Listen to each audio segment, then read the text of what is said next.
aussi auprès des communautés, de toutes les communautés, c'est un fait avéré. C'est une présence perpétuelle, un accompagnement fort et averti. La 548e édition du Ngone, c'est la cérémonie officielle d'ouverture. Mais JB, on est d'accord que le Ngone a commencé bien plus tôt? Absolument, le Ngone a bien commencé depuis quelques temps. Aujourd'hui, c'est une cérémonie officielle avec la présence du roi. Il faut dire que le PMUC a mis une empreinte particulière cette année avec une forte implication, que ce soit sur le plan logistique, sur le plan matériel, financier et même des ressources humaines, avec à sa tête le directeur général qui conduit toutes les équipes présentes ici. Le PMUC qui est le sponsor officiel de l'élection Miss Ngone et Mister Ngone a donc mis les petits plats dans les grands pour faire de cet événement des plus réussis depuis qu'il participe à ces éditions du Ngone. Il faut également dire qu'il y a des opérations Joka qui se déroulent dans le stand du PMUC qui est très animé et je pense que le public qui est venu ici n'a pas eu tort de visiter la présence du PMUC. Aucunement. Ils sont repartis avec des Smart TV, une moto. Après, ça va juste parier 2000 francs CFA sur le sport. Et puisqu'on parlait des Miss et Mister Ngone, est-ce que tu sais qu'on a eu leur visite tout à l'heure dans notre stand?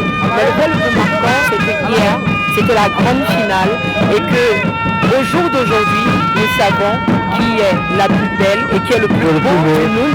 Mais le plus intéressant également, et je ne trahirai pas le secret en disant que c'est pour ça que nous mettons notre empreinte là-dessus, c'est qu'ils ont vraiment des projets à maturer qui concernent autant la communauté, la culture que bien d'autres choses. Absolument, le PMUC qui se veut toujours Paris de la culture était fortement impliqué pour valoriser cette culture du Noun.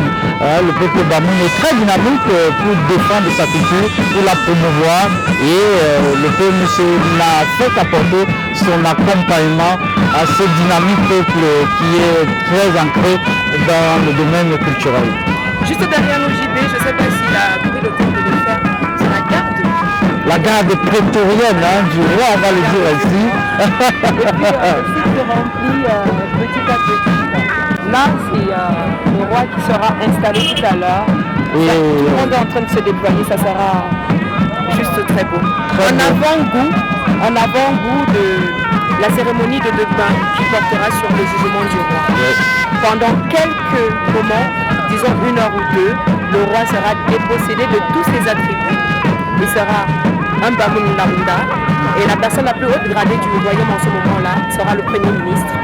Et c'est là où le Ngone entre en jeu parce que tous les Fonds Ngone viendront lui dire ce qu'ils ont recueilli sur le terrain comme information et il sera jugé sur ce qu'il a fait jusqu'ici. N'oublions pas de faire remarquer, Joël, que le Ngone fait désormais partie du patrimoine immatériel de l'UNESCO et de ce fait donc la présence des autorités sera effective aujourd'hui, notamment le ministre des Arts et de la Culture qui viendra solennellement inaugurer cette grande fête de la culture Bamoun.